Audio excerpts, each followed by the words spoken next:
함께 말씀 보겠습니다. 사도행전 21장 27절로 우리 36절까지만 우리 함께 읽겠습니다. 사도행전 21장 27절로 36절입니다. 우리 큰 목소리로 함께 읽기보다 교독하겠습니다. 제가 먼저 읽겠습니다. 그 이래가 거의 참에 아시아로부터 온 유대인들이 성전에서 바울을 보고 모든 무리를 충동하여 그를 붙들고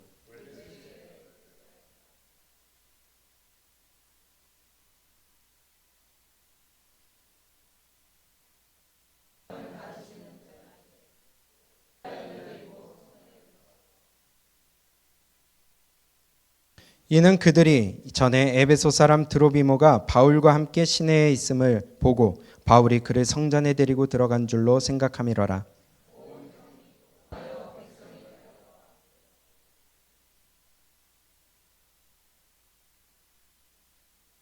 그들이 그를 죽이려 할 때에 온 예루살렘이 요란하다는 소문이 군대의 천부장에게 들리매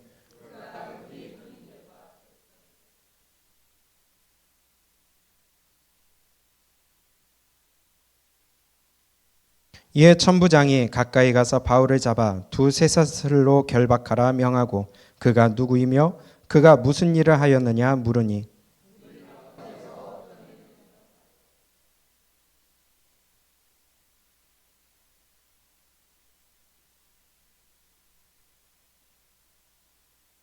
바울이 층대에 이를 때에 무리의 폭행으로 말미암아 군사들에게 들려가니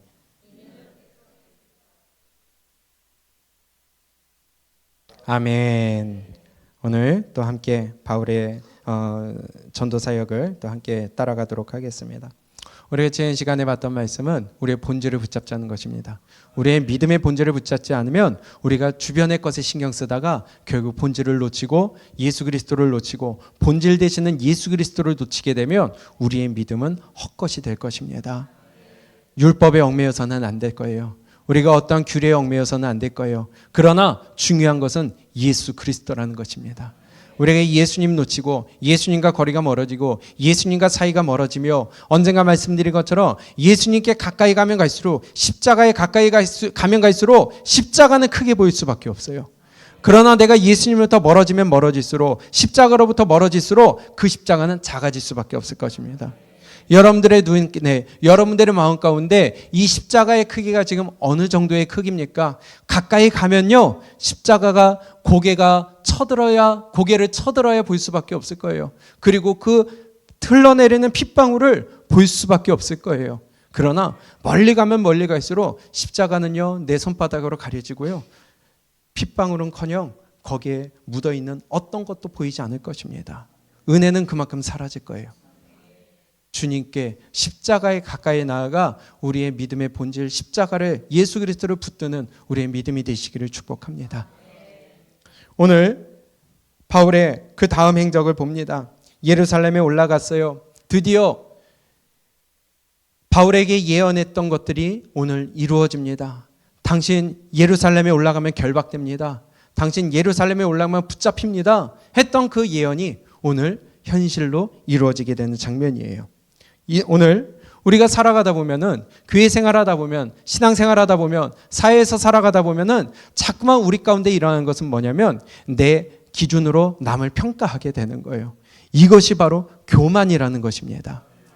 내 잣대로 남을 볼 것이 아니라 우리는요, 그 어떤 잣대도 가져서는 안 된 거예요. 하나님의 말씀이 유일하신 하나님의 진리요, 기준이요, 우리의 표준이 되어야지 우리가 세상의 가치관으로, 세상의 시선으로, 세상의 지식으로, 세상의 시선으로 바라보게 된다면 그것은 하나님을 따라갈 수가 없게 될 것입니다. 교만하게 될 수밖에 없다는 거예요. 저 사람이 자꾸 무엇인가 나에게 거슬리는 반복되는 일을 해요. 그것 때문에 그 사람을 내가 딱 낙인을 찍어서 이러한 사람이야 하게 된다면은 오늘 유대인들과 같이 똑같은 짓을 하게 된다는 것입니다. 우리는 내 마음 가운데 벽이 사라질 수 있기를 원해요. 내 마음 가운데 내가 세운 벽이 무너져야 되겠습니다. 뿐만이 아니라 어떤 삶 가운데서든 하나님이 나에게 맞는, 나에게 적합한 방법으로, 생각지 못한 하나님의 방법으로 나를 보호하시고 인도하실 줄 믿기를 축복합니다. 하나님은 살아계세요. 내 이 작은 생각 가지고 내 작은 조그만 시선과 그 시각 가지고 하나님을 판단하고 하나님을 제한한다면 그것은요 가장 큰 교만이 될 것입니다. 선과 악을 가르칠 것은 하나님밖에 없을 거예요. 내가 선악을 갈라서도 안 될 거예요. 오늘 27절에 이렇게 말씀합니다. 그 이래가 거의 참에 우리가 지난주에 봤던 대로 그들의 정결 예식을 취하는 그 기간이 거의 찼다는 거예요. 그런데 아시아로부터 온 유대인들이 성전에서 바울을 보고 모든 무리를 충동하여 그를 붙들고 이렇게 시작합니다. 어디에서 왔다고요? 누가요? 그럼 아시아에서 온 유대인들, 그들은 아시아의 대표적인 곳 바로 에베소였습니다. 에베소에서 온 자들이라는 거예요. 그런데 누구라고요? 유대인들. 그들이 무리를 어떻게 했어요? 얘네들의 종특인 것 같아요. 우리는 이렇게 되지 않기를 원합니다. 자꾸만 사람들을 선동해요. 충동해요. 무리들을 자꾸 이끌어서 반대파를 만들고요. 목소리를 내게 하고요. 자꾸 누군가 죽이려고 하고요. 나랑 반대되면 자꾸 죽이려고 하고, 나랑 생각이 맞으면 자꾸 벽을 쌓고, 나랑 틀리면은 자꾸만 그들을 짓밟으려고 하는, 이것이 인간의 악함이라는 것을 오늘 우리가 다시 한번 확인할 수가 있습니다. 바울의 여정을 보십시오. 그가 어디를 가든지 간에 유대인들이 했던 것은요, 사람들을 끌고 왔어요. 먼 거리를 굳이 와서 방해를 했어요. 사람들을 선동을 했어요. 그 에너지를 하나님을 섬기고 하나님을 믿고 말씀으로 나를 무장하는 데 썼으면 얼마나 좋을까요? 그런데 그게 아니라 나와 다르다고, 내가 가진 생각과 다르다고 바울을 죽이려고 하는 데에 그 에너지를 쏟았다는 겁니다. 오늘 먼저 한번 사건의 줄거리를 한번 보겠습니다. 27절부터 30절까지 우리 한번 읽어볼까요? 시작. 그 이래가 거의 참에 아시아로부터 온 유대인들이 성전에서 바울을 보고 모든 무리를 충동하여 그를 붙들고 외치되 이스라엘 사람들아 도우라. 이 사람은 각처에서 우리 백성과 율법과 이곳을 비방하여 모든 사람을 가르치는 그 자인데 또 헬라인을 데리고 성전에 들어가서 이 거룩한 곳을 더럽혔다 하니 이는 그들이 전에 에베소 사람 드로비모가 바울과 함께 시내에 있음을 보고 바울이 그를 성전에 데리고 들어간 줄로 생각함이러라. 온 성이 소동하여 백성이 달려와 모여 바울을 잡아 성전 밖으로 끌어나가니 문들이 곧 닫히더라. 아멘. 성전 안에 거닐고 있는 그 바울을 본 겁니다. 그랬더니 에베소로부터 온 유대인들이 사람들을 선동하기 시작해요. 성전 안에 그 유대인들이 가득 있었을 거 아니에요. 근데 그들을 선동을 해서 뭐라고 합니까? 저 바울이란 자가 우리의 율법과 우리의 성전을 모독했다. 이건 그들에게 있어서 눈이 뒤집히는 일이거든요. 그런데 그 일을 가지고 사람들을 선동해 가지고 바울을 죽이려고 한다는 것입니다. 그리고 특히나 거기에 무슨 죄명을 집어 덮어씌웠어요? 헬라인 드로비모를 성전에 끌고 들어갔다는 거예요. 데리고 들어갔다는 거예요. 이방인은 성전에 들어가게 할 수가 없는데 자기들의 예배하는 그곳, 성전에 우리만 들어가야 되는 그곳, 우리만 예배 드려야 되는 거고, 우리만 있어야 되는 그곳에 이방인이 들어왔다는 거예요. 그 일을 누가 했다는 거예요? 바울이 했다는 거예요. 이것 때문에 죽이려고 했다는 겁니다. 이건 그들의 입장에서는 죽여도 되는 거예요. 이따가 보겠지만 로마에서 그것을 법으로 허락을 했었어요. 어쨌든 간에 이 일을 가지고 바울을 죽이려고 했다는 것입니다. 근데 그게 사실일까요? 오해일까요? 30절, 29절에 보세요. 이는 그들이 전에 에베소 사람 드로비모가 바울과 함께 시내에 있음을 보고 바울이 그를 성전에 그를 성전에 데리고 들어간 줄로 생각함일러라. 그 자기들이 그렇게 생각을 한 거지. 아니 바울을 보니까 갑자기 시내에서 시장거리에 저자거리에 바울이 드로비모를 데리고 다니는 걸 봤거든요. 함께 다니는 걸 봤거든요. 근데 그거 보고 성전 안에 바울이 혼자 있는 거 보고 드로비모 이방인이 데리고 들어온 걸로 생각을 했다는 거예요. 이게 그들이 바울을 죽이려고 했다는 이유입니다. 아니, 본 것도 아니고 바울이 그렇게 했다고 생각하고 바울을 죽이려고 했다는 거예요. 우리 가운데 이런 일이 있을 수 있습니다. 교회에서 신앙생활하며 우리가 다른 지체들을 바라볼 때에 내 생각으로 그 사람을 죽이려고 그래요. 그 사람과의 담을 쌓아요. 우리 지체 가운데 공동체 사이에 담을 쌓아요. 그래야요 그가 넘어오지 못하게 만들어요. 나도 그 담을 넘어가지 않으려고 그래요. 이 내 영역 넘어오지 마. 내 이거 건들지 마. 나는 이거 넘어오면은 나 너 죽일 거야. 나 이거 넘어오면은 나 너랑 싸울 거야. 우리 신앙생활하면서 이런 어리석은 짓 하지 않기를 축복합니다. 우리의 담 허물어야 돼요. 이방인이 성전 안에 들어오는 거 그들이 막았지만은 예수 그리스도가 이미 오셨고 십자가에 달려 죽으셨고 부활하심으로 말미암아 성막은 찢어졌어요. 하나 되게 하셨어요. 그런데 그들은 여전히 아직도 본질되는 예수 그리스도를 붙드는 게 아니라 율법에 매여 있는 거예요. 과거에 매여 있는 거예요. 그 담을 아직도 허물지 못한 거예요. 우리의 이러한 어리석은 모습이 되지 않기를 축복합니다. 보세요. 성전에서 27절에 그 이래가 거의 참에 아시아로부터 온 유대인들이 성전에서 바울을 보고 모든 무리를 충동하여 그를 붙들고, 아니 바울만 봤지 드로비모를 보지 못했거든요. 근데 드로비모 보지 못했는데도 바울 하나만 보고도 그를 잡아 죽이고 자기의 생각으로, 자기의 편향된 생각으로 바울을 죽이려고 했다는 것입니다. 자기 생각으로 죽이려고 그래요. 그래서 신앙생활하면서 내 생각 버리지 않으면요 하나 될 수 없습니다. 내 기준 버리지 않으면요 한 지체 될 수 없습니다. 늘 겉돌아요. 늘 딴짓을 해요. 늘 하나가 안 돼요. 그래서 오늘 그 모습을 우리에게 보여주시는 것인데요. 자, 여기 보시면은 29절에 이는 그들이 전에 에베소 사람 드로비모가 바울과 함께 시내에 있음을 보고 바울이 그를 성전에 데리고 들어간 줄로 생각함이러라. 온 성이 소동하여 백성이 달려와 모여 바울을 잡아 성전 밖으로 끌고 나가니 문들이 곧 닫히더라. 자, 여기 성전의 구조를 우리가 한번 봐야 되겠는데요. 이때 성전은 헤롯 성전입니다. 헤롯이 성전을 지어줬어요. 규모가 엄청났습니다.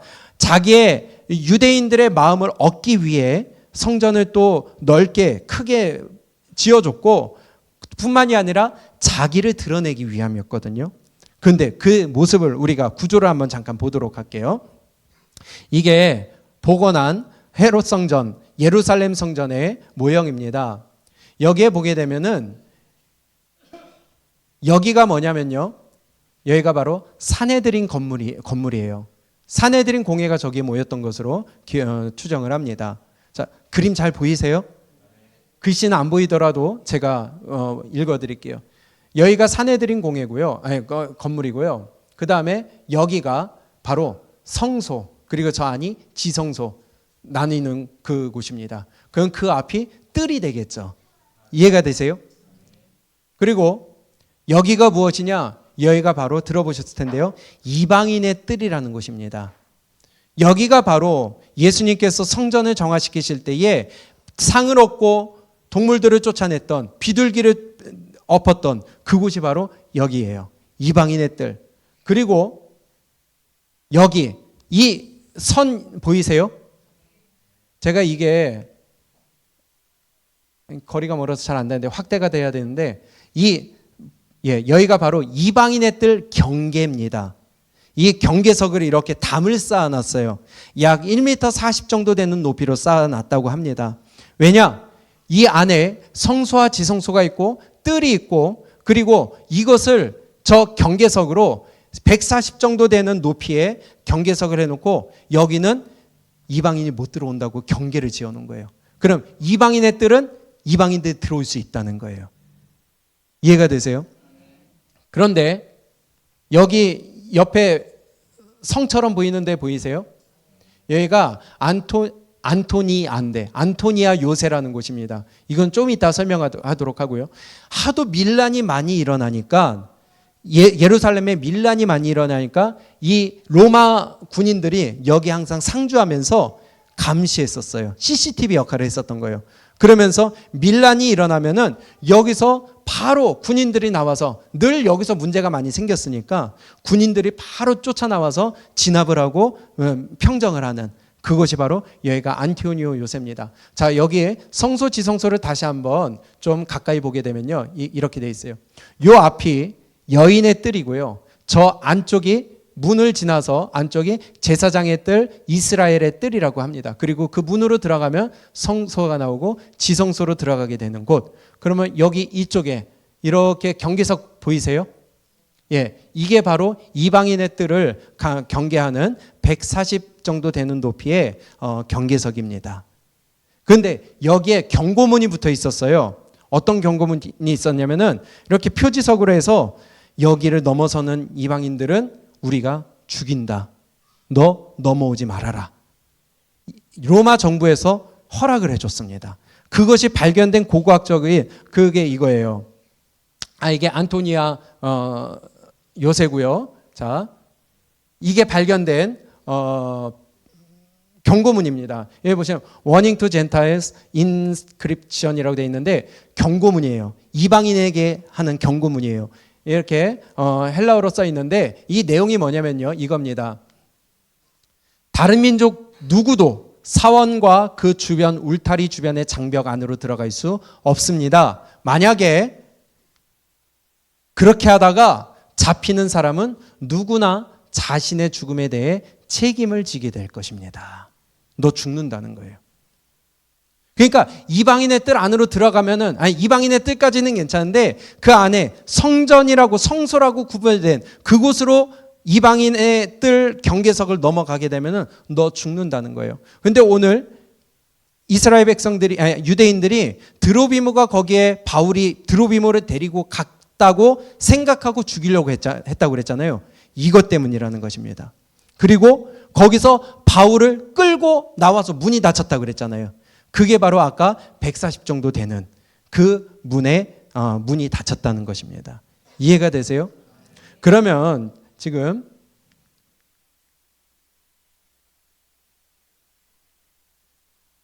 이 규모가 엄청난 게 보이세요? 지금 굉장히 큰 게 좀 체감이 되십니까? 이것이 주 70년에 디도 장군에 의해서 로마 디도 장군에 의해서 다 무너지고 지금 남아있는 것은 서쪽 성벽만 남아 있습니다. 그래서 이스라엘 백성들이 지금 거기 가서 울죠. 뭐라 그래요? 통곡의 벽이래요. 그게 약 길이 60m 정도 되는 것으로 남아 있는데 이 규모가 어느 정도냐면은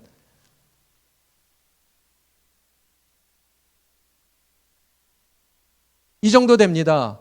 굉장하죠?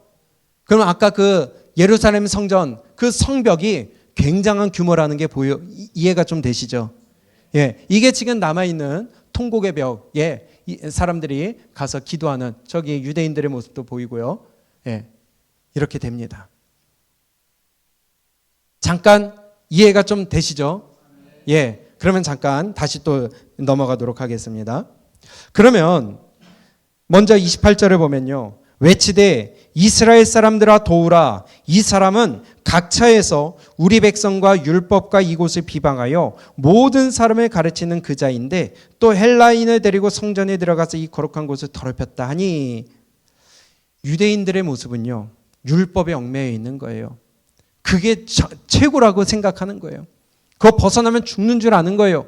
예수님이 이 땅에 오심으로 말미암아 율법을 폐하셨고 완성하셨는데 그 예수님의 말씀을 아직도 믿지 못하고 부활하신 예수님의 말씀을 아직도 믿지 못하고 아직도 율법에 매여 있는 모습이에요. 그대로 보세요. 28절에 백성과 율법과 이곳을 비방했기 때문에 그를 죽여야 된다. 그들은 율법과 이곳이라는 게 뭐예요? 성전이죠. 여러분, 지금은 성전이 아니에요. 교회입니다. 그럼 우리가 성전이라고 이름은 부르지만 성전하고 교회는 다른 거죠. 그런데 지금 이곳 성전을 더럽혔다는 거예요. 하나님의 이름을 두신 곳을 더럽혔다는 거예요. 하나님이 계신 곳을 더럽혔다는 거예요. 임재하시는 곳을 더럽혔다는 거예요.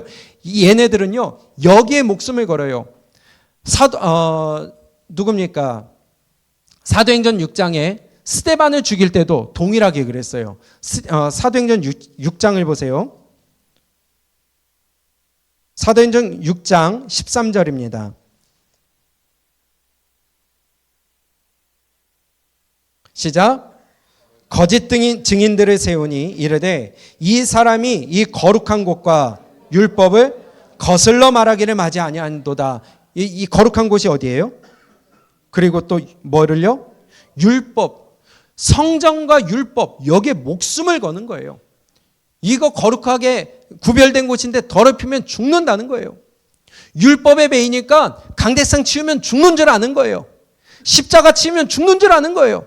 신발 신고 올라오면 죽는 줄 아는 거예요. 아니라는 겁니다. 율법은 이미 끝났다는 거예요. 그게 생명을 준다는 게 아니라는 거예요. 그런데요, 똑같이 예수님 죽일 때도 그랬어요. 14절에 보세요. 6장 14절 시작. 그의 말에 이 나사렛 예수가 이곳을 헐고, 이곳이 어디예요? 성전이에요. 또 모세가 우리에게 전하여 준 그게 뭐예요? 율법. 그거 바꾸겠다는 거예요. 예수가 그렇게 해서 우리가 죽였고, 지금 그 말을 예수가 한 것을 지금 스데반이 또 그런다. 예수님도 그렇게 죽여요? 스데반도 그렇게 죽여요? 또 이번에는 바울을요. 오늘 본문에 보니까 28절에 외치되 이스라엘 사람들아 도우라. 이 사람은 각처에서 우리 백성과 율법과 이곳을 비방하여. 우리 율법에 갇히지 않기를 축복합니다. 율법에 갇히면요, 사람이 쪼잔해지더라고요. 저의 경험입니다. 제 모습이었습니다. 그래서 복음이 들어가기 힘든 것 같아요. 우리 이제는 율법에서 벗어나 복음을 붙들고 예수 그리스도를 붙들고 우리 세상을 향해 하나가 될 수 있기를 원합니다. 그 모습이 오늘 본문에서 주시는 말씀이에요. 외치되 이스라엘 사람들아 도우라. 이 사람은 각처에서 우리 백성과 율법과 이곳을 비방하여 모든 사람을 가르치는 그 자인데 또 헬라인을 데리고 그 성전에 들어가서 이 거룩한 곳을 더럽혔다 하니 이는 그들이 전에 에베소 사람 드로비모가 바울과 함께 시내에 있음을 보고 바울이 그를 성전에 데리고 들어간 줄로 생각함일러라. 우리 마음 가운데 말씀, 복음이 중심이 되지 아니하면 내가 가진 생각, 율법에 얽매인 생각으로 남을 정죄하게 된다는 것입니다. 저의 모습이었어요. 그러나 이제는 우리가 복음으로 예수 그리스도를 붙들고 이제는 해방과 자유함과 기쁨과 감격 속에 우리 모두 하나 되고 흡수해 줄 수 있기를 원합니다. 단 복음에 반대되는 것은 안 되는 것이죠. 그래서 기준이 세워져야 된다는 것입니다. 아까 봤던 그림에서 이스라엘 성전과 또 이방인의 뜰을 가르지르는 경계석이 있었어요. 아예 못 들어오는 게 아니에요. 넘어가려면 넘어갈 수 있었어요. 140 정도밖에 안 되니까. 그런데 눈으로는 볼 수 있으나 너 여기 넘어오지 마 이거예요. 얼마나 쪼잔합니까? 아예 보지도 못하게 하든가 넘어오지 못하게 하든가. 거기에 우리 옛날 모습처럼 벽에 뭐 박아놨어요? 유리 박아놓자. 그런 것처럼 해놓든가. 그런데 보게도 해놓고 넘어올 수 있게 해놓고 그러나 너 여기는 오지 마. 얼마나 쪼잔한 모습입니까? 우리 마음 가운데 이러한 경계석이 사라질 수 있기를 축복합니다. 예수님이 이 땅에 오심으로 말미암아 이방인과 유대인 사이에 담을 허셨다고 그랬어요. 그게 뭐예요? 에베소서 2장 13절이에요. 우리 한번 볼까요? 에베소서 2장 13절이에요. 그런데요, 이 말씀을 잡고 하나님과 우리 사이에 담을 허신 그 원죄를 없앴다고 말하는 사람들이 있는데 아니라는 거예요. 그렇게 보면은 이 말씀이 완전히 꼬여버려요. 에베소서 2장 13절입니다. 우리 함께 읽어봅니다. 시작.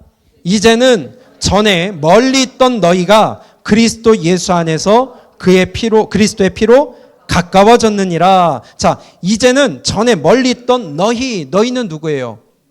지금 여기 본문에서요. 어디에 에베소 교회 성도들이죠. 이방인들입니다. 그런데 그들에게 하시는 말씀이 그리스도 예수 안에서 그리스도의 피로 가까워졌다. 제 화면만 띄워주세요. 로마서 3장 29절입니다. 뭐라고 말씀하시냐면 이 말씀이에요. 로마서 3장 29절을 보게 되면요. 우리 화면을 보고 읽겠습니다. 시작. 하나님은 다만 유대인의 하나님이시나 또한 이방인의 하나님은 아니시냐. 진실로 이방인의 하나님도 되시느니라. 아멘. 유대인의 하나님이시지만 동시에 이방인의 하나님이다. 예수 그리스도가 이 땅에 오셔서 죽으시고 부활하심으로 말미암아 이제는 유대인만의 하나님이 아니라 이방인의 하나님도 옳다. 그 담을 하셨다는 거예요. 오늘 다시 에베소서 2장 13절 14절을 읽어봅니다. 시작. 이제는 전에 멀리 있던 너희가 그리스도 예수 안에서 그리스도의 피로 가까워졌느니라. 그는 우리의 화평이신지라 둘로 하나를 만드사. 여기 둘이 누구예요? 유대인과 이방인 얘기하는 겁니다. 하나님과 나 사이 얘기하는 게 아니에요. 그 문제는 이미 해결이 됐어요. 14절. 그는 우리의 화평이신지라 둘로 하나를 만드사 원수된 것 곧 중간에 막힌 담을 자기 육체로 허시고. 그럼 여기 중간에 막힌 담이랑 이걸 얘기한 거예요. 아까 그걸 얘기한 거예요. 그거 하셨다. 근데 니네들은 아직도 율법에 매여가지고 딱 그거 넘어서면 너 죽인다 이러고 앉아있다. 아니다. 너희만의 하나님이 아니라 이방인의 하나님도 옳다. 너 이제 그거 헐어버려라. 15절 시작. 법조문으로 된 계명의 율법을 우리 예전 성경에서는 의문에 속한 계명의 율법. 의문이라는 것은 퀘스천 마크가 아니에요. 질문이 아닙니다. 이거는 의문이라는 것은 법조문 얘기하는 거예요. 글로 된 문서 얘기하는 겁니다. 자, 법조문으로 된 계명의 율법을 폐하셨으니 폐했대요. 그 담 헐었대요. 이방인과 우리 사이에 사이가 없어졌대요. 이는 이 둘로 자기 안에서 한 세 사람, 하나 된 세 사람을 지어 화평하게 하시고 또 십자가로 이 둘, 이방인과 유대인 둘을 어떻게 만드셨어요? 한 몸으로 하나님과 화목하게 하려 하심이라. 원수된 것을 십자가로 소멸하시고. 이방인과 유대인 사이에 원수가 됐어요. 너 여기 넘어오면 죽여. 법으로도 우리한테 허락했어 로마가. 근데 너 여기 넘어왔어? 그래서 바울을 죽이려고 했다는 거예요. 너 죽여. 그런데 예수님은 아니다. 하나 됐다. 그들과 사이 지을 필요가 없다. 그 막힌 담 헐어버려라. 주는 평화 막힌 담을 모두 허셨네. 예수님은 다 하셨다고 그랬어요. 그런데 우리 신앙생활하면서 자꾸 내 벽을 쌓아요. 저 사람과 담을 쌓아요. 내 생각으로 담을 쌓아요. 너 이거 넘어오지 마 하고 자꾸 담을 높아져요. 넘어오지 마. 안 돼. 하지 말라니까. 그러고선 내 눈이 가려져서 우리가 함께 지체가 하나가 되어야 되는데 하나가 되지 못하고 함께 도와주고 함께 희생하고 함께 섬기며 함께 사랑하는 한 지체가 되어야 되는데 자꾸만 신앙생활하면 교회 나온다고는 하는데 하나님을 믿는다고 섬긴다고는 하는데 자꾸만 내 담을 쌓아나가요. 이게 내 안에 있는 율법이라는 것입니다. 우리 내 안에 있는 담, 그게 무엇이 됐든 간에 여러분들 다 허무시기를 축복합니다. 그거 허물지 않잖아요? 유대인과 똑같은 짓을 하는 거예요. 묻지도 따지지도 않아요. 무조건 그거 넘어서면 죽여버리는 거예요. 바울의 죄명을 덮어 씌워버리는 거예요. 그걸 뭐라고 그럽니까? 확증 편향. 내가 그것만 바라보는 거야. 그러니까 그렇게만 보이는 거예요. 교회를 향하여 이렇게만 바라봐요. 그러니까 교회가 더 싫은 거예요. 우리 지체를 향하여 그렇게만 바라봐요. 보기 싫은 거예요. 함께하기 싫은 거예요. 근데 그 담을 누가 쌓았어요? 내가 쌓았어요. 성경은 뭐라 그럽니까? 하나 되라. 사랑해라. 희생해라. 섬겨라. 근데 내가 담을 쌓고 넘어오지 마. 나도 너한테 넘어가지 않을 거야. 하나 되질 않는다는 겁니다. 우리 안에 있는 담 허무시기를 축복합니다. 이방의 뜰과 이스라엘의 뜰을, 여인의 뜰을 가로질렀어요. 여러분들 그 허무시기를 축복합니다. 넌 거기서 해, 난 여기서 할 테니까 허무시기를 축복합니다. 왜? 성경은 하나 되라고 하셨기 때문에. 제 에베소에서 계속 말씀하신 게 그거잖아요. 다시 한번 봅니다. 14절 시작. 그는 우리의 화평이신지라 둘로 뭘 만드셨어요? 하나를 만드사 원수된 것 곧 중간에 막힌 담을, 예수님의 육체로 막힌 담을 허셨어요. 근데 나는 자꾸 그걸 다시 쌓아가. 하나 되질 못해요. 하나님은 하나 되기 위하여 목숨까지 내어주셨는데 나는 하나 되지 않기 위해 목숨을 자꾸 걸어서 그 담을 쌓아가. 우리 안에 이러지 않기를 원합니다. 가정 안에 이러지 않기를 원합니다. 부부 사이에 이러지 않기를 원합니다. 왜냐? 예수 그리스도가 죽으심으로 하나 되게 하셨기 때문에. 지체라는 거예요. 우리 함께 한 몸이라는 거예요. 만약에 이러한 담이 내 가운데 쌓아지는 게 자꾸 보인다, 여러분 우리 허무시기를 축복합니다. 15절 법조문으로 된 계명의 율법을 폐하셨으니 이는 이 둘로 이방인과 유대인 둘을 자기 안에서, 예수 안에서 한 세 사람을 지어 화평하게 하시고 또 십자가로 이 둘을 한 몸으로 하나님과 화목하게 하려 하심이라. 원수된 것을 십자가로 소멸하셨는데 우리는 자꾸 원수를 만들어요. 자꾸만 성도와 성도 사이에 갈라요. 지체와 지체 사이에 자꾸 원수를 만들어요. 담을 쌓아놔요. 그러나 우리 그거 다시 예수 그리스도로 다시 허무시기를 축복합니다. 허무셔야 돼요. 하나 되셔야 돼요. 이방인과 유대인이 하나 되지 않자, 유대인이 그것을 무너뜨리지 않자 물어보지도 않고 죽여버리는 겁니다. 바울 죽이려고 했듯이 죽여버리는 것입니다. 네가 감히 여기서 거닐어? 네가 감히 드로비모를 여기까지 데리고 들어와? 죽여버리려고 하는 거예요. 영혼을 죽입니다. 짓밟습니다. 오늘 본문 다시 한번 돌아가 볼까요? 사도행전 21장 29절 30절입니다. 시작. 이는 그들이 전에 에베소 사람 드로비모가 바울과 함께 시내에 있음을 보고 바울이 그를 성전에 데리고 들어간 줄로 생각함이러라. 온 성이 소동하여 백성이 달려와 모여 바울을 잡아 성전 밖으로 끌고 나가니 문들이 곧 닫히더라. 아멘. 선동하기 시작하니까요, 자기네들 그 건들지 말아야 되는 벽을 허물어야 되는데도, 예수님은 허셨다고 그러는데도 그걸 건드려 버리니까 따지지도 않아요. 묻지도 않아요. 다 같이 달려들어서 바울을 잡아 끌고 죽이려고 끌고 나가는 겁니다. 이런 일들이 교회마다 일어납니다. 내 가족이 먼저예요. 내 가족 건들면 안 되는 거예요. 하나님의 말씀으로 교훈받아야 되는데 감히 우리 부모를, 감히 내 남편을, 감히 우리 자식을, 감히 나를 하고, 내 가족 중에 누가 기분 나쁘면은 야 가자. 너무나도 많이 일어나고 있어요. 지난주도 들었어요. 여러분, 우리 가족, 그게 바로 가족 이기주의 아닙니까? 하나님이 주인 되셔야 되는데 내 가족이 기분 나쁘면 싫다는 거예요. 내가 말씀 듣고 기분 나쁘면 싫다는 거예요.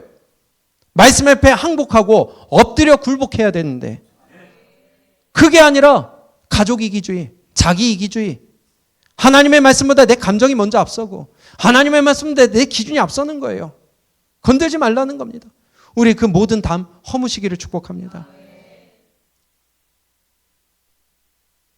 그래서 31절에 이렇게 말씀합니다. 그들이 그를 죽이려 할 때에 그냥 말로 죽이려고 하는 거야. 너 죽는다. 이거 아니에요. 진짜 죽이려고 그랬어요. 왜? 아까 보셨듯이 이 경계선 넘어오면 누가 됐든 죽여버린다고 했으니까. 그들이 그를 죽이려고 할 때에 온 예루살렘이 요란하다는 소문이 누구에게요? 군대의 천부장에게 들리니 이게 바로 아까 봤던 안토니아 요새. 거기서 감시하고 바라보고 있을 때에 사람들이 막 소동이 일어나서 어떤 사람을 끌어내고 사람들이 모여서 죽이려고 하는 모습이 발견되니까 보고가 올라가고 그때 천부장이 나와서 지금 해산시키는 겁니다. 한번 읽어볼까요? 31절부터 33절입니다. 시작.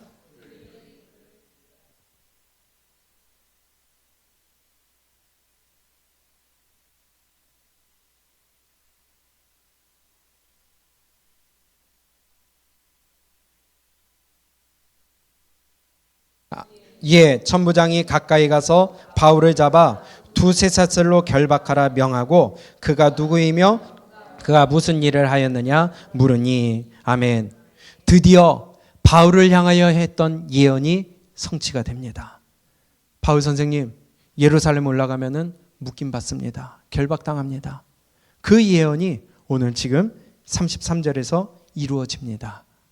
그런데요, 다시 한번 보니까 묶인 것은 묶였지만 결박당한 것은 결박당했지만 33절 이에 천부장이 가까이 가서 바울을 잡아 두세 사슬로 결박하라고 명하고 그가 누구이며 그가 무슨 일을 하였느냐 물으니. 적어도요, 생각이 있고 상식이 있으면은 왜 이런 일이 있는지 알아는 볼 거 아니에요. 이게 당연한 모습 아니에요? 근데 하나님을 믿는 유대인들은요, 묻지도 따지지도 않아요. 사람들이 그냥 선동당해가지고 와 하니까 거기 가서 같이 죽여버려요. 여러분들, 종교화되면 이런 무서운 일이 일어나는 거예요. 지난주에 말씀드렸죠. 종교화가 되면 이런 일이 일어나요. 이성이 사라져요. 합리성이 사라져요. 그냥 몰려다니는 거예요. 교회에서 묻지도 따지지도 않아요. 야, 저 목사 잘못했다. 그럼 와 하고 가서 그냥 때려버리는 거예요. 야, 저 교회 잘못했다. 와 가가지고 다 짓밟는 거예요. 우리는 종교화되면 안 돼요. 그런데 적어도 상식이 있고 이치가 있으면 이 천부장처럼 네가 누구고 왜 이런 일이 있는지 물어는 봐야 될 거 아니에요. 그러니까 사람들이 이렇게 대답합니다. 34절 무리 가운데서 어떤 이는 이런 말로 어떤 이는 저런 말로 소리치거늘 천부장이 소동으로 말미암아 진상을 뭔 얘기하는지를 모르는 거예요. 무슨 말이에요? 지들도 왜 여기서 이러고 있는지 모른다는 겁니다. 비슷한 일이 에베소에서 있었죠. 아데미 신상을 없애려고 하니까 그거 가지고서는 아데미 신상 없앤다는 말에 사람들이 몰려들어서 죽이려고 했다는 거예요. 그런데 다들 야, 왜 우리 여기 왔어? 왜 왔어? 몰라. 그냥 가. 이런 일이 발생해요. 거기도 마찬가지로 종교화되니까 그런 일이 일어나는 거예요. 우리의 주인은 예수 그리스도밖에 없습니다. 말씀이 중심이 되지 아니하면 이 사람이 얘기하면 일로 쫓아가고 저 사람이 얘기하면 저기로 쫓아가고 마음이 상하면 바로 일로 가버리고 내 마음이 가면은 저쪽으로 가버리고. 여러분, 예수님이 주인 되면 안 흔들리죠. 하나님의 말씀을 믿고 가는데 왜 흔들려요? 내 마음이 상한다고요? 하나님의 말씀인데.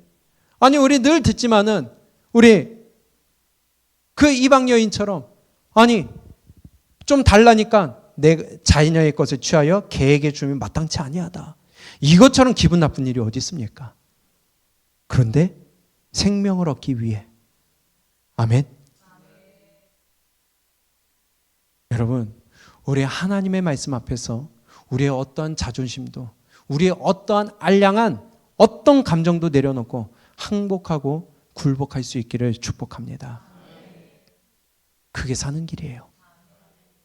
예수님은 나를 위해 침뱉임 당하고 채찍에 맞고 살이 찢기며 물을 흘리고 피를 다 흘려 죽으시기까지 희생하셨는데 나는 내 감정 상한다고, 내 기준과 맞지 않는다고 유대인들처럼 그냥 가서 무지성으로 죽이려고 하는 것, 무지성으로 받지 않고 욕하는 것은 지금 유대인들과 똑같다는 겁니다.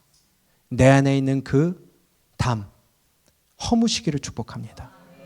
그렇지 않으면 이방인과 유대인이 하나가 될 수 없듯이 하나님과 나도 하나가 될 수 없고요.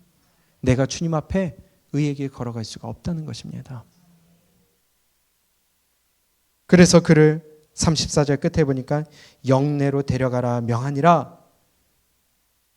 안 되겠으니까 안토니아 요새로 끌고 들어가려고 합니다. 그런데요, 이것이 진정이 안 돼요. 사람들이요, 한번 정신 팔리고 선동에 끌리잖아요. 그러면 주체가 안 돼요. 절제가 안 돼요. 그냥 거기로 쫓아가는 거예요. 보세요. 35절 36절 시작. 바울이 층대에 이를 때에 무리의 폭행으로 말미암아 군사들에게 들려가니 이는 백성의 무리가 그를 없이 하자고 외치며 따라가미러라. 아멘. 무리의 무엇으로요? 폭행. 하나님을 믿는다고 하면서 죄 없는 자를 잡아 죽이는 일뿐만이 아니라 폭행을 일삼습니다. 안 되겠으니까 이 바울이 어떻게든 지금 죽을 것 같으니까 군인들이 바울을 묶여있는 바울을 들쳐 올렸어요. 여러 사람이 들쳐 올려가지고 지금 영내로 들어가는 거예요. 그러면서 사람들은 뭐라고 외쳐요? 없이 하라, 없이 하라. 죽이라는 겁니다. 누구의 모습이 떠오르나요? 예수님의 모습이 떠오릅니다. 예수님도 죽을 때에 요한복음 19장 15절에 보니까 예수님을 없이 하라, 없이 하라. 바울도 똑같이 그 모습을 당하고 있는 모습을 봅니다. 죽이라는 거예요. 나랑 안 맞다는 거예요. 저거 무조건 잘못됐다는 거예요. 내가 가진 기준으로, 내가 가진 율법으로, 내가 가진 생각으로 쟤는 죽여야 된다는 거예요. 우리 율법에서 얽매이지 않기를 축복합니다.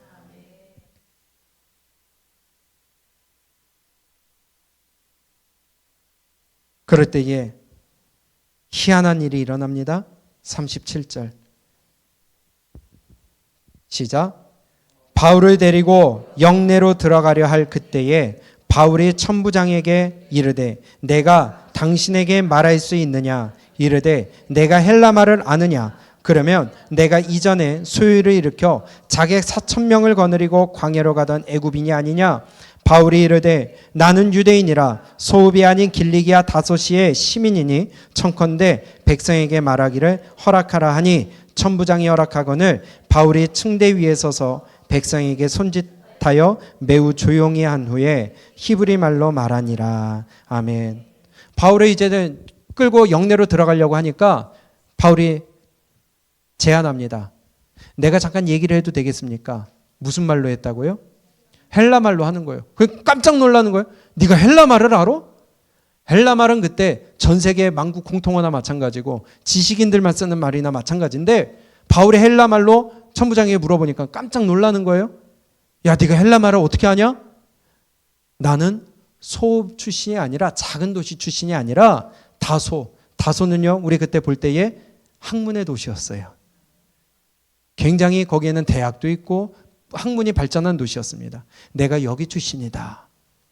바울의 고급 헬라어를 쓰는 것을 듣고 그 바울의 말에 허락을 해줍니다. 그리고 바울이 40절에 보니까 천부장이 허락하거늘 층대 위에 서서 백성에게 손짓하여 매우 조용히 한 후에 히브리 말로, 이번에는 히브리 말로, 아람어입니다. 히브리 말로 백성에게 또 다시 얘기합니다. 이러니 바울의 스펙이 얼마나 대단합니까? 필요할 때는 헬라어, 필요할 때는 또 히브리 말로, 지금으로 보면은 필요할 때는 유창하게 영어로, 필요할 때는 또 한국말로, 필요할 때는 일본말로, 필요할 때는 중국말로. 여러분, 우리가 가진 달란트, 하나님이 주신 이 재능, 여러분들 썩힌다고 아예 아니에요 한다고 그게 겸손이 아니에요. 필요할 때는 주의 복음을 위하여 써야 되는 것이 사명이고 우리에게 주신 마땅한 책임입니다. 층대 위에 섰대요. 우리 PPT 마지막 화면 한번 보여주세요. 바로 지금 남아있는 모습입니다. 이곳이었던 것 같아요. 얘가 안토니아 요새로 들어가게 되는 그 층대인데 계단이라는 거죠. 저곳에 서서 여러분 내 말을 들으십시오 하며 바울이 손짓을 합니다. 그리고 이제 바울의 얘기를 듣습니다. 이걸 보니까 보세요. 바울이 지금 유대인들에게 죽을 위기에 처했어요. 그런데 바울이 죽지 않도록 누가 보호합니까? 누가 보호해요? 로마 군인들, 천부장 좋습니다. 로마 군인이 보호하고 있어요. 생각지도 않은 방법으로 하나님 보호하시는 겁니다. 오히려 방해하고 죽이려면은 로마 군인들이 방해해야 되는데 예수님도 죽였으니까. 그런데 바울을 보호하는 것은 오히려 로마 군인이 보호하고 죽이는 것은 오히려 유대인들이 죽이려고 합니다. 우리가 하나님의 말씀에 따라가며 살아갈 때에 환난을 겪을 때가 있고 어려움을 겪을 때가 있습니다. 그러나 우리가 그 말씀 붙들고 갈 때에 생각지도 못하게 뜻밖의 방법으로 하나님이 나를 보호하실 때가 있어요. 인도하실 때가 있어요. 마치 죽음에 쫓겨 숨어있던 엘리야에게 까마귀를 통하여 먹을 것을 공급해 주셨던 하나님처럼. 그래서 우리는요, 하나님의 계획과 하나님의 인도하심을 내 작은 머리로 제한해서는 안 돼요.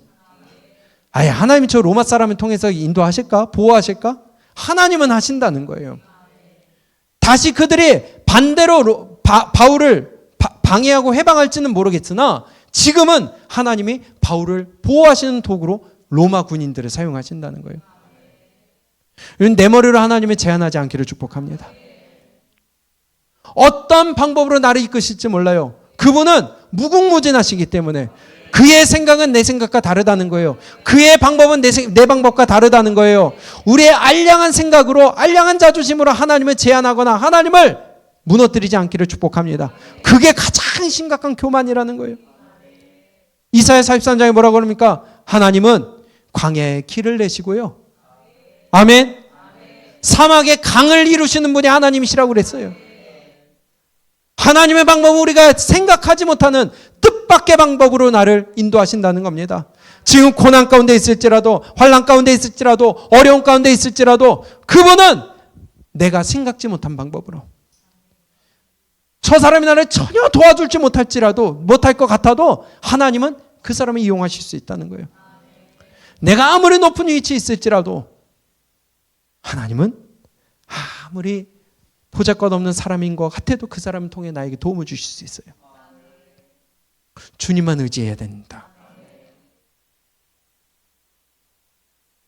보세요. 앞으로 이제 사도행전이 진행해 가면서 바울이 최종적으로 어디에 가야 돼요? 로마에 가야 됩니다. 로마에 가기까지 누가 보호해줘요? 로마 군인들이 호위를 해줘요. 이 놀라운 일이 어디 있습니까? 내가 스스로 경호원을 사서 가면 돈도 들고 어려움도 들고 괴로운 일이 있는데 그 최고의 군대 로마 군인들이 바울을 보호해서 로마까지 앞송에 완전하게 보호를 해줍니다. 이 하나님의 놀라운 일. 보세요. 23장 11절에 보니까 하나님이 확실한 비전을 보여주세요. 23장 11절입니다. 시작. 그날 밤에 주께서 바울 곁에 서서 이르시되 담대하라. 내가 예루살렘에서 나의 일을 증언한 것 같이 로마에서도 증언하여야 하리라 하시니라. 아멘. 그러면 이제 바울이 어디까지 가야 돼요? 로마까지 가야 돼요. 무엇을 위하여? 복음 전하기 위하여. 예수님의 증인으로서 증언하러 가기 위하여. 근데 가는데 어려움이 있어요. 그 다음 절을 볼까요? 바울을 죽이기 위해 저 바울을 죽이지 않으면 죽을 때까지 내가 먹지 않겠다 결심한 결사대 암살단이 40여 명이나 된다고 그래요. 12절 시작. 날이 새매 유대인들이 당을 지어 맹세하되 바울을 죽이기까지 전에는 먹지도 아니하고 마시지도 아니하겠다 하고 이같이 동맹한 자가 40여 명이나 되더라. 야, 암살단이 40여 명이나 구성이 됐어요. 언제 바울을 죽일지 몰라요. 지금 바울이 갇혀 있어요, 요새에. 그런데 그 갇혀 있는 바울을 죽이려면은 얼마든지 죽일 수가 있어요. 이제 바울이 요새에서 나와서 다른 곳으로 이동할 때 죽이려고 그래요. 그때 바울을 하나님께서 딱 호위병으로 만들어 주신 게 누구라고요? 로마 군인들. 이 시대 최고의 군인들. 이분이 하나님이십니다. 내가 지금 가는 길 가운데 이 길이 지금 어려울지 몰라도 그 길 가운데 하나님은 인도해 주실 것입니다. 가는 길 가운데 앞에 홍해가 펼쳐져 있어요. 하나님 열어주세요 했는데 안 열려요. 그러나 그게 아니라도 하나님은 열리지 않더라도 베드로처럼 걸어가게 하실 줄로 믿습니다. 그게 바로 우리의 믿음이라는 거예요. 나는 지금 굶어 있을지 몰라도 엘리야와 같이 까마귀를 통해 공급하실 줄로 믿습니다. 나는 지금 눈물을 흘리며 고통 가운데 있을지라도 반드시 내가 깨닫지 못하고 뜻밖의 방법으로 하나님이 나를 붙드시고 인도하시고 보호하실 줄로 믿습니다. 단 내가 예수 그리스도를 붙들고 있을 때, 내가 하나님의 백성일 때, 그분이 우리 하나님이세요.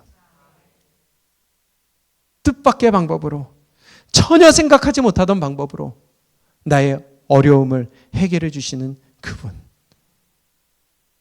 우리 하나님 제한하지 않기를 축복합니다. 우리 앞길 가운데 주님을 제한하지 않기를 원합니다.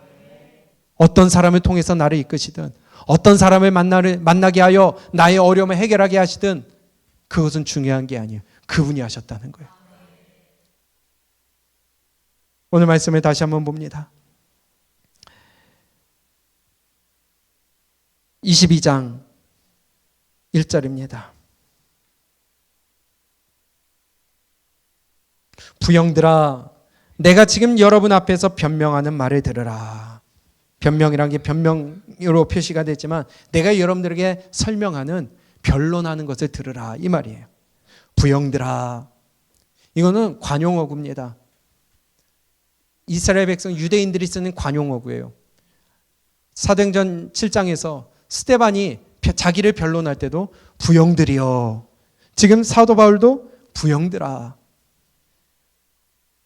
아침에 우리가 일어나서 안녕히 주무셨어요 하는 것처럼, 외국 사람들이 굿모닝 하는 것처럼 유대인들에게는 부형들아, 부형들이여 하는 것이 내가 얘기할 때에 먼저 하는 관용어입니다. 이걸 들으니까 백성들이 아, 유대인이구나 알 수 있다는 거예요.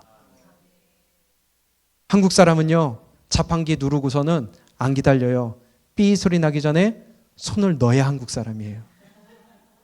그렇죠? 우리 저기서 누르고도 빨리 꺼내야 돼요. 한국 사람 버스 오면은 버스 오는 것 쓰려고 하는 것처럼 이렇게 안 해도 뭔가 움직여야지 버스가 서요. 이래야 한국 사람이에요. 부형들아 한 것은 바로 유대인의 모습이라는 겁니다. 그때에 내가 지금 여러분 앞에서 변명하는 말을 들으라. 그가 히브리 말로 말함을 듣고 더욱 조용한지라 이어 이르되 하며 자기의 간증을 시작을 합니다. 다음 주에 이어서 보도록 하겠습니다. 우리가 이 땅을 살아가며 신앙생활하며 내 안에 있는 이방인의 담, 내 안에 있는 이 넘어오지 못하게 만드는 담, 이거 어떠한 높이가 됐든 깨부시고 가루로 만드시기를 축복합니다. 그 담을 허물지 않는 한 하나 될 수 없어요. 주님과도 하나 될 수 없고 우리 공동체가 한 몸 이룰 수도 없습니다. 남도 넘어올 수 있고 나도 넘어갈 줄 아는, 없어야 걸리는 것이 없죠. 뿐만이 아니라 하나님은 우리를 인도하실 때에 무리를 걷게 하시든 물을 가르시든 까마귀를 통해 공급해 주시든 생각지 못한 방법으로 하나님이 나를 이끌어 가시고 보호하실 텐데 내 작은 머리로 제한하지 않기를 축복합니다. 우리는 단지 그분이 나를 이끌어 가심에 나를 내어 맡길 뿐입니다. 그 바울의 모습이 저와 여러분들의 모습이 될 수 있기를 원합니다. 우리 옛날에 습자지 기억하세요? 기름종이. 그림을 그릴 때에 습자지 올려놓고 이렇게 따라 그리면 똑같은 그림이 그려져요. 다 기억하시죠? 요즘도 나오나 모르겠어요. 그것처럼 예수님의 삶처럼 예수님의 삶을 내려놓고 그 위에 우리가 습자지를 올려놓고 우리의 인생의 발걸음을 하나하나 따라가서 똑같은 모습으로 그려졌으면 좋겠습니다. 바울의 모습처럼 내려놓고 그 위에 숫자지를 올려놓고 바울이 걸어갔던 그 길을 우리도 한 걸음 한 걸음 그 한 획 한 획을 우리가 그려나갔으면 좋겠습니다. 그러면 그 길을 갈 때에 바울은 로마 군인들을 통하여 보호하셨지만 우리는 또 다른 방법으로 나의 삶을 보호하시고 이끌으실 줄로 믿습니다. 그게 믿음인 줄로 믿어요. 오늘 바울의 모습을 보며 다시 한번 내 모습을 보고 내 안에 있는 이 담 허물고 내 안에 있는 내 기준과 내 생각 하나 되지 못하는 그것 오늘 이 시간에 다 주님 앞에 내려놓고 항복하고 굴복하고 또 부숴버릴 수 있기를 축복합니다. 우리 가사 생각하면서 찬양했으면 좋겠습니다. 우리의 믿음의 발걸음 앞에 여러 가지 시련이 있습니다. 어려움이 있습니다. 골짜기가 있습니다. 그러나 그 길 가운데 나에게 가장 좋은 것으로 주기를 원하시는 하나님이 뜻밖의 방법으로 생각지 못한 일로 나를 보호하시고 이끄실 줄로 믿습니다. 그것이 우리의 믿음입니다. 우리 함께 가사를 생각하며 찬양하겠습니다.